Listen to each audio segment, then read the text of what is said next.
So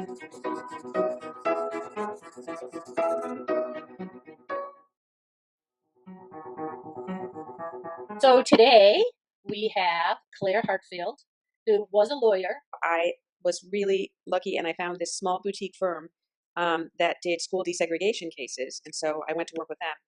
We were suing actually the city of Rockford on behalf Wow. of students there. And both of those involved, setting up major plans. So major desegregation plans. And did you win, I assume? I hope. What really happens in those cases is the school district usually knows that they have done something really wrong by the time they get sued. And so they don't dispute that. And then the whole case becomes, what's the remedy going to be? So you won the case against Rockford. Yep. And now what are you doing? So I started working with an organization that was just starting up a charter school on the west side of Chicago in East Garfield Park, which is a really challenged neighborhood, as you may know. Anyway, it's a beautiful school.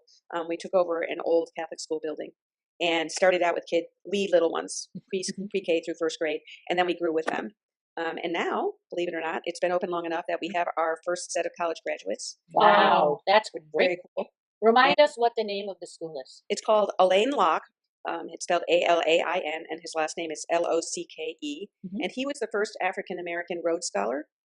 He was a writer and intellectual during the Harlem Renaissance. But anyway, he went to Harvard. He taught at Howard, and he's very well respected. And there's actually a new book out about him for any adult who's interested. So what are two things that most people don't know about you? I have probably one of the largest earrings collection. I'm kind of like the earrings version of Imelda Marcos. Wow. I didn't know that. That's cool. Mm-hmm. I can relate to this problem. And yeah, so these beautiful earrings here were given to me by my daughter when she went to South Africa. Oh wow. She brought them back, and it's a special kind of stone that it's not a precious gem, but they only have it there. And it's if you could see it in real life, it has a real special sheen to it. Mm-hmm. So the second thing I thought of, I don't know if this is real unusual, but I can, at least most of the time, I can hear a song and remember all the words after hearing it once. Wow. Wow. Here's the twist on this. I cannot, for the life of me, ever remember and repeat back to you a joke. If somebody sings the joke. Maybe. I've never had that happen. I can remember them, the songs that I heard, 30 years ago. They come on the radio. You hear the first bars of music. I know what it is, and then I can start singing it right away. You know what? I think you're missing your calling. You told us that your favorite color is blue. I can't wait for this, by the way. Here's something that everybody knows about me. I don't really wear makeup. Yep. Ever. I'm just not good at it. My daughter, incredibly talented. Yep. Me, useless. But for you, I'm putting on blue lipstick. Oh, thank you. This is big. You guys are the ultimate hostess with the mostest. We try. That's not beautiful. bad. Yeah, I'm good. That's pretty Very good. nice. You should wear it all the time. Right. Doesn't she look good, Claire? Yeah. And this it is a doesn't color I take that never much work, normally does it? wear. Here, look. Can you cool. see yourself? Looks very cool. So we have 5 questions, and each question today is being taken care of by a tiny, tiny blue giraffe. So I've got 5 tiny little blue giraffes holding little scrolls of questions. Aww. And these are going to be in a ball and cup game. Now, we also heard that in addition to your beloved puppy, you like giraffes. Right. So we have a giraffe ball and cup game.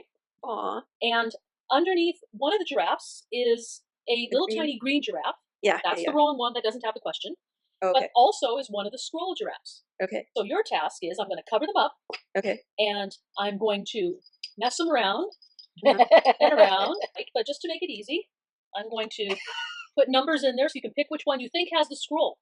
If you pick the one with the scroll, Annie and I have to dip a Triscuit into barbecue sauce and eat it. Oh, okay. All right. If you pick the non-blue giraffe, then we have a reprieve. Okay? So I'll go number 1. Number 1. Is that number 1? You are right. Oh. Man. So pick it up because you guys got to eat. Get the screen. Damn it. I'll eat it first. Wait, so why is this so hard for you? Are you kidding? Barbecue sauce on Triscuit? Oh, well, yeah. Gross. And I don't like ribs, so we couldn't do ribs. Oh, man. Oh, man. How bad is it? It's bad. No. Pretty bad, huh? It's not. The barbecue sauce is so overwhelming. It's kind of like my blue lipstick right now. Your blue lipstick is not I'll overwhelming. chew, you read. Okay. Think about the last time you played, in whatever capacity or definition you choose. What did you get out of it? How did playing affect you? Okay. So I have a very broad definition of play. Fine. Oh, why don't you tell us I- your definition first? My definition? Yeah. My definition of play is doing something that allows me to free my mind from, this is interesting because other people would definitely not define it this way, but it allows me to free my mind from something that's extremely focused. So it's something that comes from within, it's creative, as opposed to something that comes from up here. So today, because it is so beautiful, whoever's watching this from Chicago, I posted a picture of my daughter, who is a soccer player, jumping up in the air, and she's, going like this. That was how I felt today because it is 70 degrees or whatever, and so I played. And the way I played was I went out and I walked from my part of my neighborhood to one of my favorite places to go for coffee. And the cool thing about this, another thing that people don't know about, or some people do know, but your guys wouldn't know, is that I have lived in the same neighborhood. This is rare for people these days, for almost my entire life, from when I was born until now. So when I walk through my neighborhood, there is never a time when I walk through my neighborhood when I don't see someone I know. And then I stop and talk. And so it's a great thing to me because I don't know who it's going to be, obviously, but I'm going to run into someone and exchange pleasantries or, the latest news with them. And what it does, it allows me to go out and just let go of having a goal, I guess is what it is. Like when I'm working, I have a goal. I want to get this done today. I have lists. I'm a list person. When I take a break and go out to play, I don't really have a goal except to free myself. So I just feel it's like opening myself up to the unexpected. That's what I would say play is for me. It's very lighthearted. That's beautiful. That's very cool. Opening yourself up to the unexpected. I love that. And I do too. And would you find when you're in this opening up to the unexpected when you're playing, if you come across someone who has strikingly, like you get into a conversation about something that's a little tough, politics, religion, whatever, do you find when you're in that space, you may be able to be more open to their point of view or more accepting? Does it affect you that way? Because I'm in a play space? Yeah. Not necessarily. I try. So I think to me, I'm more open as I get older, because I feel like I've matured. And when I was young, I was not.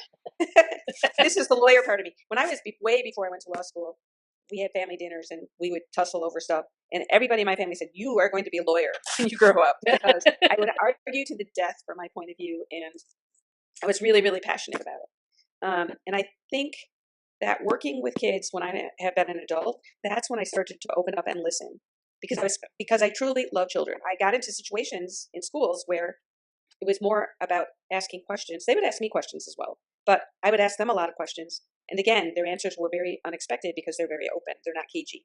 And so I think I began to listen more because of that. And then to think about and reflect upon what other people say. Now I can do that with adults as well. You've progressed. Yeah, I progressed. That's the journey of life, right? Yeah. Is to progress in your thinking. I have giraffe in one of these. So we're going to go 1, 2. Oh, but I won't know which one. 4, 5. There we go. You were just doing a warm up last time.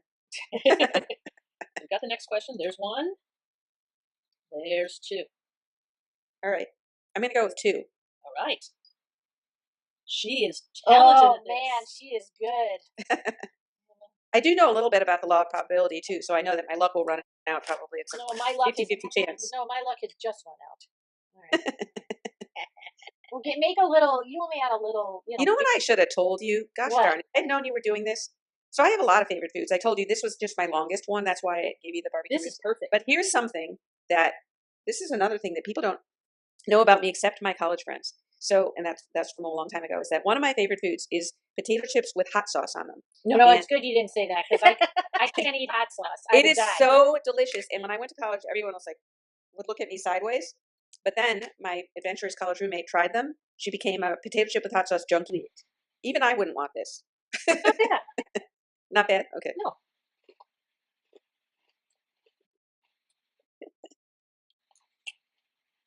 It's not horrible. There you go. So don't feel too badly. Vindicated. All right. Okay. I wasn't feeling badly anyway. It's a new experience. You really right? shouldn't. She's expanding her horizons. You've got to encourage her. Okay, so here's one. Are you ready? Do you have to agree with or understand the people with whom you engage in play? We define play as any immersive activity that frees you from the constraints of daily life. So I don't think that you ever have to agree with people to engage in play. The understand part, I would say, to the extent that you can understand them in a way that is relevant to the play, that's helpful. Can you give an example, Claire? So I go to Zumba dance class. I used to be a dancer as well, and now not my body can't do all that stuff, but it can do Zumba, which is really fun. There's a different teacher depending on what class you're taking, and I like to know who the teacher is going to be because they're all so different. And I have my favorites because of the way that they dance or the way they teach or the way that they talk to the students, and so it's helpful to me to understand who the teacher is going to be and where they're coming from, how they approach teaching, how they approach dancing. So that's just an example. It helps to understand the mindset of the people that you're doing this with. I think some people are super competitive. Some people are somewhat underconfident of their physical abilities to do that stuff. So they giggle a lot, and it helps. You don't have to know at the outset, but I think as you're doing it, it's helpful to observe and interact in ways that you don't have to be the same, so you don't have to agree with, but that you can intersect with people in a place that works for both of you. Okay. Yeah. Good. That makes I can sense. see that. If you don't understand someone, then that means you're relying on your own perceptions of what they should be because you don't know them. So you're inevitably going to be mistaken about something when you meet a new person. There are first impressions, and then there are you talk to people, and I've met all kinds of people. Some people are very much listeners when you start interacting, and then others are just talk. And so they have it's the way you kind of form a relationship with those kinds are very different, I think. There are our friends Yeah. again. Wee-hee. 1, 2, 3, 4, 5. We've got a 1. We've got a 2. Okay. She likes the numbers. I don't know why. All right, I'm going to go with 2. 2. Okay. Oh my gosh. You are 3 for 3. What are you talking Woohoo! about? How you don't play games well? You're killing us. Okay. All right, here we go. Watch Christina. The thing is, it goes down very easily, but there's a little kick, Yeah. and about like 2 minutes into me trying to talk to you, Yeah. it's in my throat. Like, Oh, yeah. All right. If you were trapped on a tropical island with a limitless supply of water and your favorite food, of course, that'll be hard for you to pick, but you were allowed only one belonging, and it had to be a toy, what toy would you choose? And we're defining toy really super broadly. Yeah. Basically, what you're saying is which of your 5 senses, it's like that, which of your 5 senses would you like to have if you could only have one? So I think that I would choose my emotional self because that's, of all those things, that's the most important. And you're taking care of my physical self already, you said. Yeah. So I would probably choose some kind of cuddly toy. Not a doll, because the dolls in my childhood, boy, they were like tough as nails. They were plastic. So that's not what I would like. But something kind of squishy and soft that has this nice tactile feel to it that made me feel like I was not by myself. I guess that's part of it. But then I would, if I could cheat a little, because I would love that, but I would still maybe get a little bored. I would put into the toy something that makes it bounce when you're not holding it, so that I could play. I could play with it in a different way to sort of, be more active, I guess. Yeah. Well, if it's going to be an animal, though, I'm asking you to choose an animal, like a stuffed, a stuffed animal. A stuffed animal. Because you said soft animal, right? So. Right. I mean, it would be easy to say puppy because I have my beloved dog, but that'd probably make me happy and think about him. But it would also make me cry because I'd miss him. That's a good point. But at least it would make me feel connected to some being that I knew back off the island. Yeah. So are you choosing a puppy? I'll choose the puppy. A bouncing soft puppy. Interestingly, intellectually, I can go on, probably not as long as I'd be on the island, but I can go on for quite some time just being reflective on what I already know. Interesting. It's kind of, I'm not super extroverted. So introverts are in their heads a lot. Oh. And so are you too? We call this exercise we're doing, this project we're doing, bringing Christina out of her cave. Shall we? Oh, yes. We've got 2 more little blue giraffes. Yes, okay. we do. Hold on. Okay. Ready. 1, 2, 3, 4, 5. A 2. I just shaking it up. 2 and then 1. Okay. I will pick 1 this time. 1. Oh no! Saved. Okay. Let's do it again. All right. 1, 2, 3. Second time I do this. Okay, I'll pick 1 again. She's got it all scoped out. There it Yeah. is. She's got it. Give me the. It's that Get a, natural. a smaller. You gave me such natural- a big one before. Do it. Oh, great. Get a good dip. Just remember this when we're having tea next time. It's a I good will. dip. That's Good dip. That's good. It's a good dip.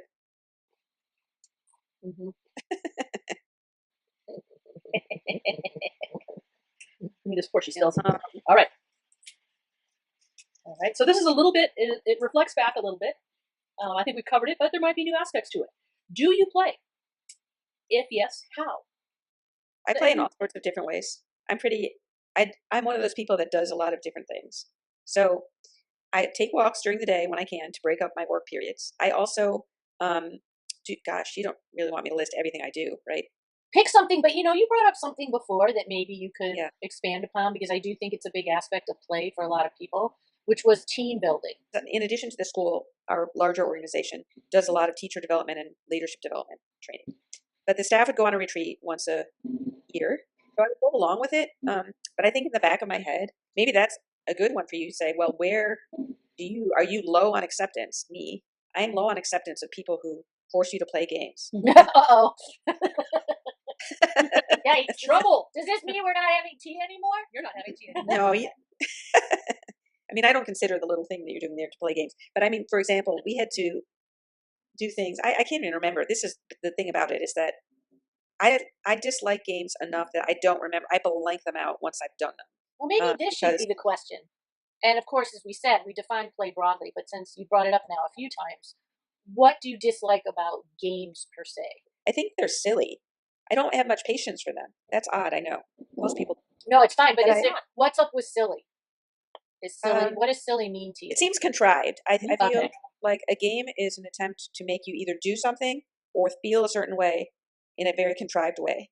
Okay. It feels contrived to me.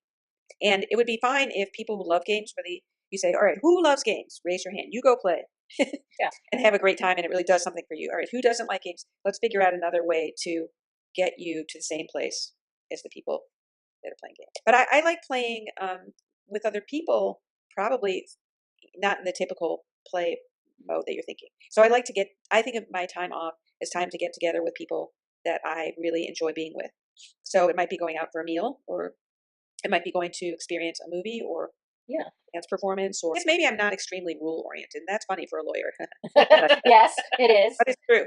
I mean, rules are meant to be not taken blindly, but to really think about them, I think. And actually, good lawyers do that. I think they have to have that creative piece of it. You have to understand the rules. You have to understand the mentality of the people who are going to be deciding these things, and then you have to get outside of the box, as they say in business speak, in order to be most effective at it. All right. Okay, last one. Last one. You're All right, awesome. We're going to force her to play this game one more time now that we've unveiled. I'll just do it 3 times because we want to. We know where the 1 and 2 are going to go, but Okay. All right, I'm going to pick one because it's blue. up. Oh, It's green. Safe. That's okay. All right. Again. 1. I can't even. I'm letting you do this. I'm so I have trouble being me sometimes. Quick. I guess I have to pick one again, huh? She's got it scoped out. Yes, she's got it. Aha, but you Yeah. have to eat it. I know I do. Here. There. All right. I wanted to end with the blue one. If the game doesn't work, then you just get to laugh at us, humiliate us. Yeah, I mean, It's a win-win. We just want to ask the questions in a non-boring way. That's our Right. only goal. That's our goal. To have fun. That's our You goal. sure you don't want Oh, yeah, I'm really sure. Thanks, though. Oh, here's your last question, Letty. Okay. Do you think there is a connection between being able to play and being able to accept other people, ideas, or beliefs? And again, you can define play however you want. I guess I would say I might be on the wrong track here, but my initial instinct would be to say yes, because for some of the reasons we were talking about, I guess, is that to accept other people, you have to empathize with them and get out of your own experience for a little bit. You can come back to your experience in that relationship, but you have to get outside of it a little and think about where they're coming from. And in my definition of play, that's pretty much what you're doing. You're getting out of your sort of rigid step-by-step world, and you're getting into something that allows you to meet the unexpected fully and being present to it. And so when you're in that state of mind, that's when you're most likely to be able to take in something that's different from you, and to let it in, basically, and not let yourself and all of the things that you are get in the way of seeing what that other person is, or environment for that matter. I have this book that just came out, and I've been going around to schools, and I feel like where it really works, where you feel like, whoa, you walk away from the experience feeling this was great, is where both the children and me, are listening pretty carefully to one another, and then you get these connections out of it that you never knew in the first place. So, for example, the book I've written is about Chicago in the old days, and I was out in Seattle doing a presentation to some middle schools there. So the story is actually sad. The catalyst for this riot was that in those days, although there was no official segregation, there was unofficial segregation everywhere. And so on the beaches in Chicago, which are magnificent, there was a beach for black people and a beach for white people, and a black kid crossed over the invisible line and ended up getting stoned to death. And then a riot ensued from there. So I'm out in Seattle, right, where the demographic composition is somewhat different. And so this kid asks me, raises his hand, and he said, was there a beach for the Japanese? And I'm like, oh, Yeah. Good question. And then I thought about it, and I of course, I didn't know for sure, but I said, I didn't use the word demographics. The population in Chicago at that time was almost all white or black. And so, no, they weren't, but we talked about it, and we decided together that probably the Japanese person would have to go to the black beach.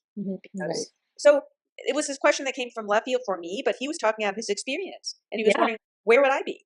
So it was a wonderful, piece of the conversation. And we both learned, he learned that there were environments where his ancestors would not have played a significant role. And I learned and talked about with him, kind of where he was coming from and how he sees that fit into the whole situation. That's kind of the point of writing the book to some extent and going to the schools. And just for all of us at home, what is the name of that book? Which book? Your book. Oh, my book? Yeah. Oh, it's called A Few Red Drops, and it's the story of the Chicago race riot of 1919. So it'll be coming up on its 100th anniversary. It's right behind us, July, so people can see it. And it talks about the riot, but it also talks about early Chicago history. And once you get through it, you can see it answers the question, why? Why did this happen? And there's a lot of similarities to what's going on today. It's an incredible book. And thank you. Thank you for sharing that story of that student, because it points out a lot of important things. Yeah. And we really appreciate you taking the time to play our silly customized Claire games. Subject to. Yeah, our customized. I did pretty well, though, huh? You did way too well. I love your honesty about your feelings about games, because it just delighted me, because I love those moments when somebody is willing to just be honest in the face of us being in the middle of a game. Right. I just love it. There was no one's ever accused me of not being honest. I love it. Yeah. This is big what's going on over here on the mouth. So that's all for you. I know. I'm very, very impressed and touched. Christina wore lipstick. Yay! I've had a wonderful time getting to know you, and thank you for sharing your insights. And you've given us a lot of food for thought. Okay. Very cool. Very cool. All right, bye guys. Bye.